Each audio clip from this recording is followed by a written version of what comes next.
What's up, YouTube? It's your boy Ziggy Doom. How everybody doing, y'all? Welcome to podcast number 41. 41. We making them, man. I say we, but I mean me. I do it all by myself. So I'm putting these podcasts out there for y'all. I try not to let what's going on in my real life affect my engagement and my output on my social media platforms, because whatever I have going on, good or bad, it's not fair to y'all to let it affect my engagement with you guys and my content that I give to you guys. But as you all know, I'm human, and things can bother me to the point where they affect me in a negative way. I try not to let them do that, but everyone has their limit.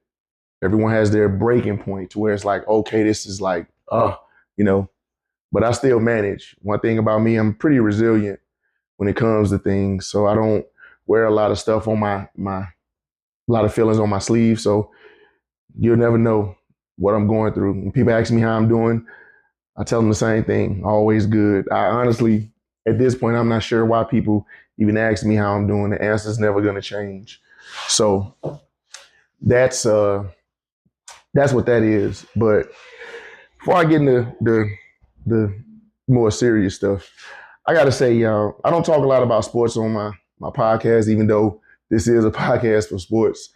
I am a Chicago Bears fan. I'm a Chicago everything fan. Bulls, Cubs, Blackhawks, even the Sky, What Chicago did last week against the Redskins was absolutely unacceptable. Tyreek Stevenson, he needs to be benched, in my opinion. That was very, very unprofessional, and it was unnecessary. The game was not won, and it's all over the internet. This is almost a week old, so it's all over the internet what he did on the Hail Mary play. Not only was he dismissive during that play, but he was actually also literally the person that tipped the ball into the Washington receiver's hands and gave them the game-winning touchdown. That put Eberflus 0-17 in his record as a head coach in away games. This guy's never won an away game as a head coach on our team. I don't even know how he get a job or still got a job. Imagine going to work and doing everything you can to get fired, and you still get to keep your job. I have my own personal opinion. They should have called a timeout. When it's the last play of the game, you have 3 timeouts. You could have 1 timeout. Call a timeout. In a situation like that, call a timeout. Get all you guys together. Say, hey, is everybody good? Everybody know where they got to be. Relax, chill. One more play and it's over. But he just let it ride. That's coaching. That is 100% coaching. When you allow a lineman who's never carried a ball in the NFL to carry the ball on a goal line play, that's coaching. That's not that lineman's fault. He fumbled. They got the ball. But that's coaching. I'm not sure what Matt Eberflus has over Ryan Poles to where he can keep his job, but it is absolutely unacceptable. We play Arizona. I don't think we're gonna beat Arizona. I don't have any reasons to. The only thing that the bright spot for us against Arizona is that we are 3-0 in their stadium. We've never lost in their stadium, so let's see how that goes. Not sure. I hope it does go well, but I'm taking Arizona this week. Have y'all heard about the woman? She's 33 years old. Her and her 2 kids. They apparently her 9-year-old son jumped over over Niagara Falls, and then she jumped behind him with her younger child, and they all died. And there's all kinds of questions to it. But ultimately, I think it boils down to some form of mental illness. Now, mental illness is one of probably the most misdiagnosed things ever, right? You can't really diagnose mental illness. It doesn't just show up on a CAT scan per se or MRI or whatever. You can ask certain questions and get certain answers, but mental illness is way too complicated to diagnose correctly and get the treatment. Like, one of the main things that usually gets tied in with mental illness is depression and anxiety. Those are like the the main things, right? Depression, anxiety, and all these companies make all these medications and pills to give the people for depression and anxiety. I have my take on that. If you guys don't know, I'm not a fan of pills. I'm not a fan of giving, especially children, medications to help with their depression and anxiety, because it's always those, right? Depression, anxiety, hyperactivity. It's always those that these doctors and companies go to. Oh, they're depressed, they have anxiety, they're hyper, right? And some of that could be true, but why go to the medicine, to a synthetic drug first, instantly? Why not try something that's natural? Try that first. All you doctors and therapists that recommend this, try something natural first, and then maybe the medication, and a very small dose. And if you look at all the medication that they prescribe, it's so crazy because they all have like side effects. But it's even crazier than that, because if a doctor prescribes your child a medication and you don't agree with that medication, and that child doesn't take that medication, that could be seen as child abuse. They can actually, take your child away because the doctor prescribed the medication to them and you didn't give it to them because you didn't agree with it. It's crazy, and it's so cynical because doctors get paid X amount of money for X amount of cases. Pharmaceuticals pay out X amount of money for how much their medicine gets prescribed, and there's going to be controversy with that, right? Because you have some doctors with morals, right? But then you have doctors that, hey, I'm doing this for the check, man. And with me, with my trust issues, I just don't believe doctors really want to cure you. If doctors really wanted to cure you, then there would be no more need for doctors. How does a doctor get paid if you come in his office, tell him you sick, and he cures you? Then you don't go to his office no more. Now he can't make no money. So I don't understand how people don't see it that way, but it's cool. As I said, when you have one thing about mental illness, when you have it, you obviously see things differently. You obviously do. Things that you do are rational to you, and they may not be rational to other people. So when she jumped over the Niagara Falls after her son, it was rational to her to do that.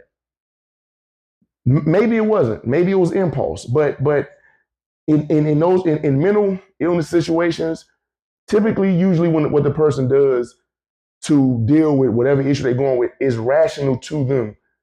People without mental illnesses or normal or whatever, they're gonna, oh my God, why did he kill his whole family? Why did she put her kid here? It's all tragic, but you got to understand, people with mental illnesses, it makes sense to them when they do it. So sometimes people who don't have mental illnesses do things that people with mental illnesses may not understand. And it ain't even got to be a mental illness, right? Whatever we do, typically we do it because it makes sense to us, right? We do things we think that make sense to us. And whether or not it makes sense to somebody else, it ultimately don't really matter. So when it comes to things like family, I'm a big one on family. I always talk about family. Honestly, y'all, I don't think family should be defined as your blood relative, right? I mean, okay, you can define it as blood relative, right? But I don't think family has to necessarily tie into blood. You can have a blood relative that you have never met in your life. Should you, first time you meet that person, all of a sudden leapfrog them and their access to the things you have over the people that you have been with or dealt with or grew up with your whole life, just because they're family? Should a family member to someone that's in your bloodline get discounts and perks and privileges just because they are, connected to you by blood, versus someone that has done things for you, helped you through struggles, been there for you when you needed them? They're not blood tied to you, but they've been through those kind of struggles. Should the family member leapfrog them and get access to certain perks and privileges? I don't think so. I don't agree with that. Now, I'm gonna be honest with me. When it comes to support, when it comes to endorsements, when it comes to to just like overall empowerment. My family is in the back. My family is in the back. I've gotten more support and empowerment and endorsements from people that don't even know me. They just know me in front of a camera, or a skit or something. Maybe from passing by or playing sports with. They endorse me and support me more than my family have. And I think that's true for a lot of people in certain cultures. We don't really support each other in certain cultures like some others. I'll give you an example. How many times have you been to a beauty supply? You've seen Asians running it. They take a beauty supply, they put it in a black neighborhood. Asians don't wear weave. They don't do do-rags, they don't do that. We do. But what do? We go right there and buy it all up. Weaves, wigs. We keep those Asians employed. And what do? They have their whole family there. And the whole family works, right? Restaurants, whole family works. And I'm not trying to be stereotypical. I'm not trying to be racist. I'm just giving you examples of stuff that happens a lot. Convenience stores, you may have some Indians there, but they come over here and they create generational wealth. They help each other. You do not see Asian hair salons or Asian nail salons beefing with each other, right? You don't see that. It doesn't happen. Those certain communities, they empower each other. Hey, you Asian, I'm Asian, let's get this. Hey, you Mexican, I'm Mexican, let's get this. Our community don't really do that. We don't. We're always either jealous, or we don't want to see nobody doing better than us, or we don't want to help each other. I'm speaking. I'm telling y'all my story, but anybody that hears this can relate from certain communities. It's like, man, family really, they expect handouts, but they never supported nothing you did, ever. And it's like, are you serious? And then sometimes family has a come up and they forget you exist. But then when they need a come up, now you just, oh, hey, how you doing? You did it. So for me, family isn't, I don't consider family blood. I consider family somebody that was with you, grew up with you, been through some wars and battles with you, saw you struggle, helped you off your, picked you up when whether you needed it or not, they was there for you. And for me, the majority of my family in that sense is not by blood. And that's just what it is. I didn't make it that way. I'm probably not the best relative, but I know I'm not just this monster that just hateful and negative and mean, and I'm not that. So that's the thing I've learned about family. They tend to, by definition, they tend to they can hurt you the most because they're the closest to you, right? They know your most intimate things, and they know you behind closed doors, and they know your shortcomings before the public will, and they can exploit that, especially if y'all get into a powwow, right? Oh, that's why you got this, or that's why you can't do that. That's why this person. But when people are mad, they show you how they really feel. That's my thing. And I know it's not normal, but that's my thing. When I deal with somebody and they try to sell me a dream, oh, you're the greatest. I can't stop them. I get under their skin. I poke them. And I poke them just enough for them to say something that shows me who they really are, and they can't take that back. I don't believe in the, oh, well, I was upset, I wasn't thinking right. No. Drunk people, old people, kids, and angry people will tell you the truth faster than anybody else. So that's my thing. All the people who I've upset and they just lashed out, thank you. Because you show me who you really are. And while I don't wear it, I don't hold it like, oh man, remember you said that? I don't. But I remember it, I never forget it. And I will politely decline anything that you ask of me. I will politely decline, Well, I know what you're saying now, but I remember what you said then. And that's what I hold on to. And that's not a popular opinion. But once again, I'm not a person that has a lot of popular opinions. For example, and this is my take on it, right? I know that some things not really our place to speak on, right? We can't really speak on certain things, and some things we shouldn't even care about. But that doesn't take away from us being able to have an opinion about it. In my opinion, when it comes to parenting, and ironically, it's not popular. I think when you have a child, that child's needs come before yours.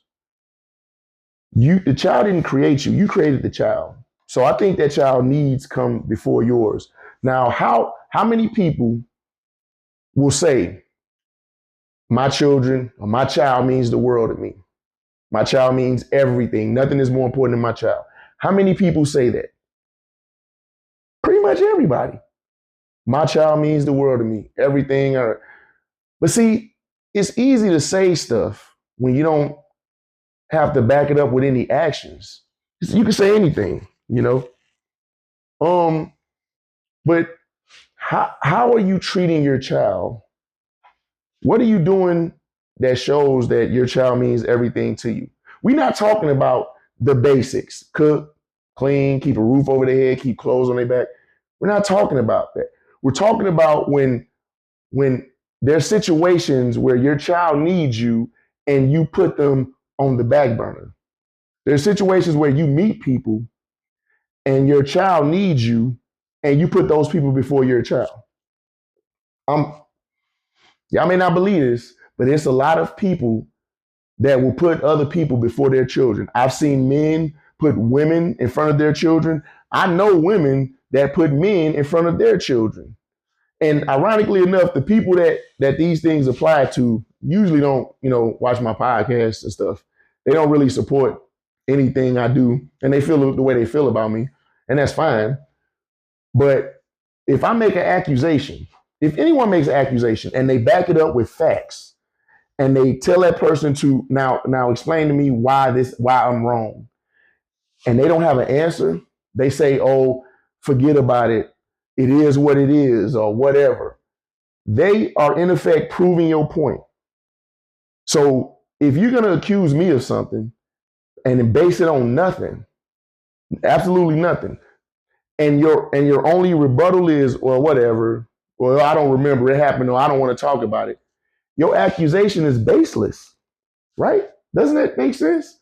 If I'm going to accuse you of something, I'm going to back it up with facts, not just one, but a history of showing things. If I say you don't care about your kids more than other people, and I give you situation after situation after situation after situation where you did that, and you can't name one time where you put your kids in front of these people, how are you going to tell me my accusation is wrong? And I don't think that's right. Why would you have a child and just automatically expose them to something that's detrimental? Once again, another unpopular opinion, guys. I don't drink, I don't smoke, but we all can agree that secondhand smoke is bad. We all can agree secondhand smoke is bad, right? Why would you expose your child to that if you don't have to? Now, if you're a smoker, okay. I mean, smoke, okay. But if you do not have to expose your child to secondhand smoke, which everyone knows it's worse than the person that's smoking it. Everyone knows that. Why expose your child to that? They mean the world to you.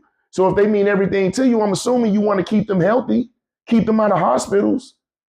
So why would you expose them to that? Because your girlfriend smokes or your boyfriend smokes and it's normal?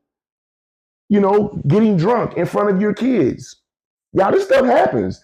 Nobody talks about it though, but it happens. Getting drunk in front of your kids. You got 7, 8, 9 people over your house. Everybody drunk, right? Do y'all know? Kids soak up everything, especially younger kids. They see it. And if you do it enough, it becomes normal. And y'all, I had one person tell me, well, it's better that it happens to her in her family than in the streets. I had somebody really tell me that out of their mouth. underage drinking was better to be done in their family than in the streets. First of all, that can't be legal. It can't be. Child Protective Services cannot be okay with someone letting their underage child drink. Their mother letting their underage child drink. Child Support Services can't be okay with that. But I digress. See, this is the problem I have with that, where they're going to learn it in the streets anyway. Everything starts at home. It starts at the house. Once you normalize certain activities, bringing people in and out of your bed, drinking, smoking, excessive cursing, all that becomes normal to the kid. So when they see it in the world, it doesn't even bother them. That's what my mom and dad do it, or mom or dad do it. Happens at home. You see it in the streets, becomes normal. We have normalized that kind of stuff, but I still believe everything starts from home. Everything. So when you say I care about my kids, they mean everything to me. Do you really? Do you really? See, one thing about me, the horse and pony show, I'm not a horse and I'm not a pony. I don't even know how to put on a show. I get in front of this camera. I say what I know. However many people watch, they watch. It's open to everybody to watch. Nothing is private. Nothing is censored. I say this stuff because this is what you're going to get in real life. This camera goes off. This is what you are going to get in real life. Period. Work, home, anywhere, road, sport, gym. This is what you're going to get. I don't have enough energy for a horse and pony show. I don't have that in me to let me put on this show for the world, for the social media place, and convince them that I'm this person that I'm not. Because if nobody knows who you really are, your kids know who you really are. And when they grow up, they get older, they realize, wow, you might not have cared about me as much as you said. I hear what you say, but I see what you're doing. And kids want to be loved. They want their parents to love them. But unfortunately, some parents don't love their kids. I know people that have given their kids up to be with other people. I'll give my kids up to be with you. This is a real thing, y'all. Right? But the problem is when you have a person like that surrounded by people and everyone tells them that they are good, they're doing the right thing, they're perfect, they don't make it. It's hard for that person to change. They don't think they're doing anything wrong. They think it's okay to put their lover in front of their children or child. They think it's perfectly fine. They don't want to change anything about themselves if it compromises their happiness, even if their child is telling them what they're doing is hurting them. I would rather give you medication to fix what I'm doing that's hurting you instead of me changing my behavior that hurts you. I'm not making none of that up, y'all. It sounds crazy, but I'm not making any of that up. There are people who know their behavior is harming their child and they refuse to change their behavior. And then they will go right to whoever, friend, family, and that friend and family will tell them, oh, it's okay. You're not wrong. You're right. You're the right when you get the right to do that. It's okay. So what happens to the child? How does the child feel? Because when we boil this stuff down, the only thing that really matters ultimately is what's best for the child. Right? We got to do that. We should compromise our happiness and well-being for our children. We should. We should. We create them. We give them life. We have to nurture and provide. We have to be their first line of defense. They have to be able to come to us and trust us enough to address their problems. Because if they can't trust us, if they say, well, I would tell you, Dad, but I don't believe you. Or I would tell you, Dad, but you act like you don't even care. Who you think they're going to go to next? Yep. Social media, the internet, the streets. And we all know those are the worst places to learn. They're the worst places to learn because social media, the streets, they don't care about what's right. They only care about what's popular. That's what they care about. So if drinking, smoking, partying, doing this, doing that, wearing this, wearing that, if that's popular, that's what the social media industries is going to teach. And if it don't make sense, y'all, if what I'm saying don't make sense, why does everyone, majority of people follow certain trends, certain styles, certain beliefs, certain words, certain terminology? Why? Why? If what I'm saying is not true. And to be fair, you can, because there's always two sides of a coin, right? You can set the best examples for your child, provide them a life that's adequate, maybe not perfect, but adequate, adequate, and they still gravitate to the street. Now, like with 50 Cent and his son, I've said this before and I'll say it again. Our children don't have to love us, and we don't have to love our children if they don't love us. If we've provided for them, if we facilitated, we've given them every opportunity to be great. We support their endeavors. We teach them right from wrong. We give them good examples. If we've done all of that and it still amounts to nothing, okay, so be it. But you got to try first. Some people don't even try, y'all. Some people just got kids, and it's like, well, I got a bunch of kids, but I want to be happy, so let me go find somebody that's going to make me happy.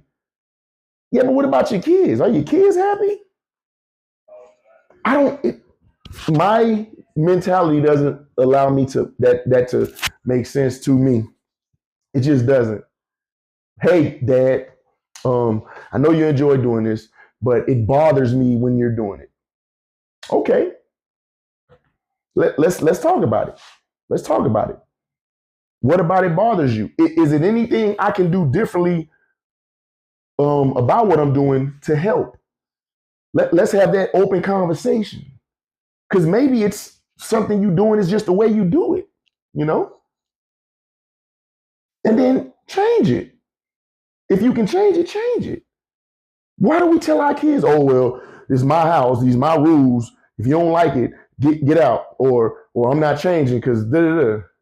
Or don't you want me to be happy? Asking our kids, don't I deserve to be happy too?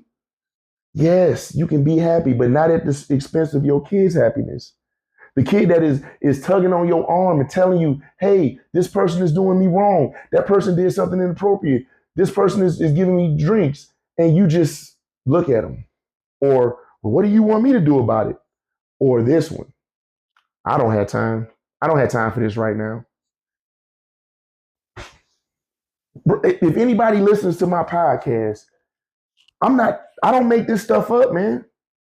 I speak from real life interactions and experiences. And I just don't understand it. It's like, are we really? I had a friend, man, Wendy. We talked about it, man. Some people should not be parents. They shouldn't. They should have not had kids. Straight up. Like 1, 2, 3, 4, 5. You should have not had kids. I'm being serious. Because just because you're able to do something don't mean you should do it. Just because you have a kid doesn't mean you're going to be a good mother or a good father. It's not how that works. Just because you meet a man or a woman doesn't mean that they're going to make everything better. You got to fix yourself first. But how can someone fix themselves when they don't see anything they're doing wrong? Or they won't acknowledge it, or they deflect it, or they downplay it? Something else in our community. Well, at least I'm doing this. At least I'm doing that. It could be worse. Why is at least always okay? Well, at least they got a bed in their room. Why is that okay? Why is at least okay? At least I got this. Why can't be at best? Why does at least just be okay? At what point does at least not become okay? Well, at least it could be worse. At least I'm not in the streets with 5 or 6 different people. Really, does that take away anything away from what you're not doing as a parent? No. Come on, man. It could be worse. Yes, it could always be worse, but it could always be better. So why would every time we talk, it's always at least? Why it ain't at most? Right? Y'all already know how I feel about what we leaving our kids. My kids mean the world to me, but when I die, I'm leaving them in debt. We got to do a GoFundMe for mama because she loved us, but she left us in debt. What? What? So you got insurance, you got life insurance, and you ain't even got your kids on your life insurance policy? You working a job and you don't have your kids on your medical and dental? Y'all probably like, what? You get out of here. Ain't no people got kids and got medical and dental and they ain't got their kids on their medical and dental.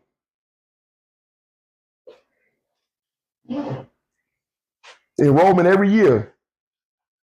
But kids just, I ain't gonna put my kids on my medical and dental. Why would I do that? Nah, then I gotta pay more money. Oh man. Friends. It ain't even gotta be lovers, y'all. You ain't gotta be a boyfriend or girlfriend. You can be a friend. People be putting their friends in front of their kids. Seriously. Friends in front of their kids. Your kid tell you, I'm uncomfortable doing this. This doesn't make me comfortable. I'm not enjoying this. Why would you make them do it? Oh, go sing for my friend. Show her how good you can sing. Go dance for my friend. Show them how good you can dance. Oh, do a backflip. Show me. This ain't a circus, man. Some kids don't want to be put on display. This ain't a performance.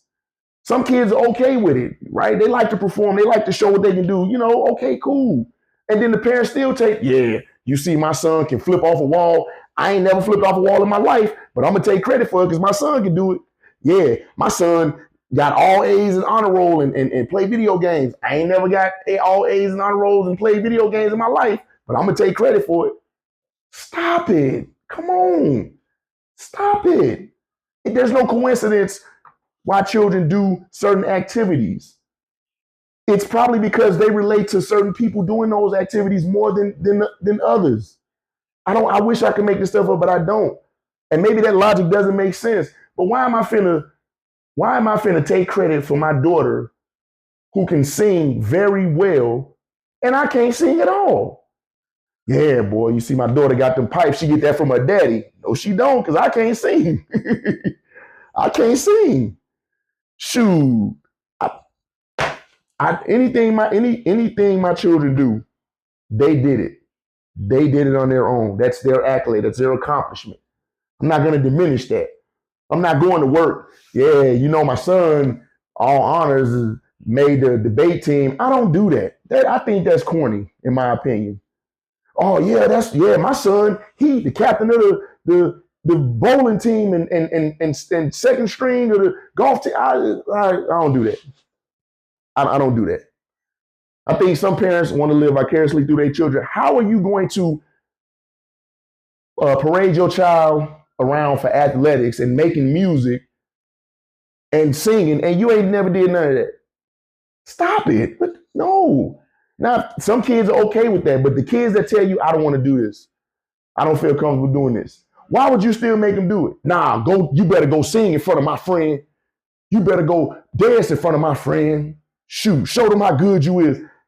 So what your friend can say, girl, you got a smart kid. Your kid can do this, your kid can do that. Or even dudes. Yeah, my son, I play football. My son gonna play football. Your son might not want to play football. Play sports more than half of my life. None of my sons play sports. You think I'm gonna make them play sports? No, that's not what they want to do. And even if they are good at it, they might not even enjoy it. Well, I'm playing this because my dad played it and I'm good at it, but I don't like it. Nah. I don't agree with that. I also don't agree with the whole good things come to those who wait. So let me get this straight. You ain't did nothing. Nothing. You just sitting there.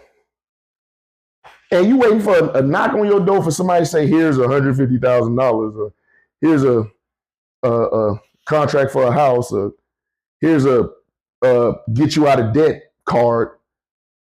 Those are good things, but you can't wait for those things. That term it can be misleading. Good things come to people who work for them. So let's say you want to buy a car and you save up for 10 years for that car. You didn't wait to get that car. You waited to spend the money that you had for that car until you could afford the car. Then you spent the money. So in that sense, yes, good things come to those who wait, but you wasn't just literally waiting, doing nothing. You were saving your money. Some people think good things come to those who wait. Well, let me just continue doing what I'm doing every single day and expect something to change. I want a house, but let me keep working the minimum wage job every single day. And then I'm gonna get a house. What? No. So I don't even like that. Good things come to those who wait. I don't like that either. It's just it's certain topics are really sensitive to me because of how I was raised and how my upbringing. So it's just real sensitive. Like I'm gonna be honest, when I hear somebody say they don't have a good relationship with their mother, I think that is terrible. I think that is so tragic and unfortunate. Because how do you have a bad relationship with the person that carried you in their womb for 9 months and pushed you out, chose to push you out into the world? And I'm not pointing the finger at either side, the child or the mother, but how does that happen? What happened? What did you do, or what did your mother do for you to feel the way you feel about them? And the truth is, we got some bad kids. We got some bad mothers too. Now it's more common or accepted for a child to say, I don't have a relationship with my dad. I don't like my dad, right? I don't know my dad. It's more common. I'm not saying it's right because that's wrong, but it's more common to hear that. Where your dad at? I don't know. I don't know him. He don't know me. You know, it's more common. But to say, I don't care about my mother, I don't have a good relationship with my mother, and then you got some mothers I don't care about my daughter. Curse their daughter out, hit their daughter, put men in front of their daughters. I'm telling y'all, this is a real thing. If y'all don't believe it, I'm telling you it's real. I'm telling you. But ultimately, when it comes to a child and a parent, me personally, I'm going to hold the parent to a higher standard. Always. If there's a conflict between a child and a parent, I'm going to hold the parent to a higher standard because a parent should have certain expectations when dealing with the child. It should be like, okay, I know better. So if my child says something that doesn't make sense or whatever, I know they don't know what they're talking about. So all right, cool. When I see parents arguing with their kids, I don't even understand that. How is an adult arguing with a child? Somebody explain that to me. How? How does an adult argue with a child? Because how does an argument even exist? It starts from probably a disagreement, right? Or a form of disrespect. Usually that's how arguments go. So if it's a disagreement between a parent and their child, first of all, what's the disagreement? They don't want to take the trash out? Or they don't want you having men in and out of the house? Because there's different levels of disagreements, right? Okay, well, let's think about it. Let's think about this. Can everybody agree taking trash out is kind of mandatory, right? And if you're a child in the house and you don't contribute to the house financially, as part of helping around the house, hey, you take that trash out. We can agree on that. So maybe explain that to the child. Not twice and 50 times, just once. Like, look, You're going to take this trash out. This trash can't stay in the house. That's how you're going to contribute to the house. You're going to take that trash out. If the child still doesn't do it, there's consequences. Still ain't, you don't need no argument. You still don't need an argument. You don't. So when parents argue with kids, I have never, ever, ever understood that. I will not argue with my kids. We can disagree, we can debate, but I'm not ever finna argue with a child. I will just stop talking and wait for you to finish. Like, did you get it out? Okay, good. Now go take out the trash. But I'm not arguing with no kid. That don't even make sense to me when people do that. Now, if it's disrespect, still, argument still doesn't need to arise. So let's say a parent disrespects the child. I don't really know any really good examples of how a parent can disrespect a child, but let's just say they do it, right? Now, the child can take that one or two ways. They can retaliate, or they can shelf it, or forget about it. If you shelf it, okay, just keep it in mind when you get older, whatever. And if they forget about it, all right. Now, if it consistently happens, if you consistently get disrespected as a child, which once again, I don't even know how that can be possible, but if you consistently get disrespected as a child, then the best thing, still don't need to argue, do what you have to do to get up out of there as soon as possible. Do whatever you got to do to get out of that situation as fast as possible. On the flip side, child disrespect the parent. Okay. Maybe it happens once, twice. You let the child know, look, that's disrespectful. You tell them why. Once again, no arguing, no raising voices, no screaming, no hand swinging. Hey, you tell them why it's disrespectful. Now, if it stops there, then problem solved. Sometimes kids don't know things are disrespectful. They don't. They're kids. But if it continues to happen, once again, you still don't have to argue. It's like, okay, understand your child should need you before you need your child. And if your child disrespects you consistently, well, now I'm going to just facilitate for you by law. Whatever I have to do by law to facilitate for you, that's what I'm going to do. Because if you disrespect me, you're basically saying whatever I do don't matter, or we on the same level, or you above me. Okay. Let's see how that works out for you. Because a child should need you before you need that child. I ain't never seen it. Well, I've never seen a situation where a parent needed a child and the child didn't need the parent. Does it happen? Probably, but I've never seen it. So it's like, okay, you need me for something that I don't have to do, and you need me for it? Nah, I ain't doing it. You good. Remember the disrespect that you kept doing? Cause, effect, consequences, actions. I talk about that a lot too. This is the consequence of your action. Because I don't need you. You need me. So, once again, still no arguing. So parents that argue with kids, that is, I don't even get it. I will never ever argue with a child. My child or anybody else's child. Because I know one thing I'm really good at that a lot of people not. I know when to shut up. I know when to just stop talking and walk right away. Okay. And I won't talk to him. I don't have to talk to him again, honestly. Some people, that hurts them more than talking to them. When someone knows what you do don't affect them, it can really bother them. But even with all that said, man, all family dynamics don't always work. Our kids don't always listen to us. Our kids don't always respect us. Our kids don't even always care.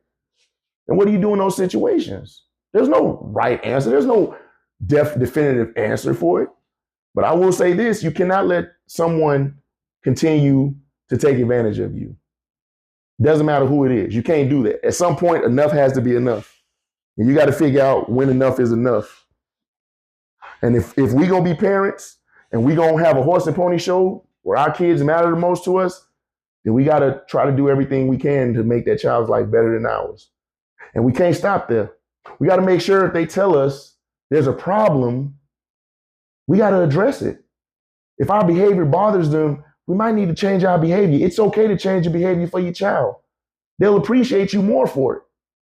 Some kids like one parent more than the other. Probably a reason for that. This ain't about the fun parent, because I've been called a fun parent my whole 20 plus years. I'm the fun parent. I don't even know what that means, but I'm the fun parent.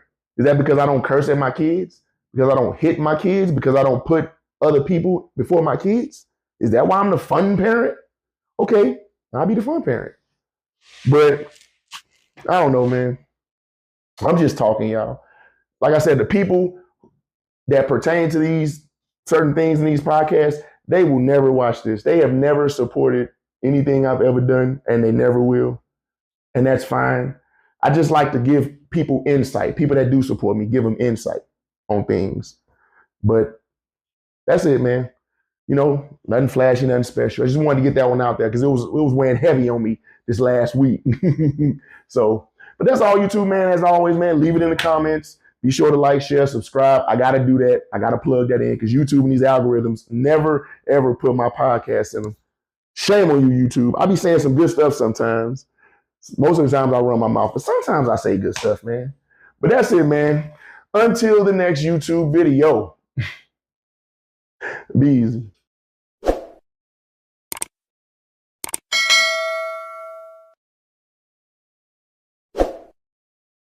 And just so we clear, I have not, do not, will not need or ever want anybody to love me.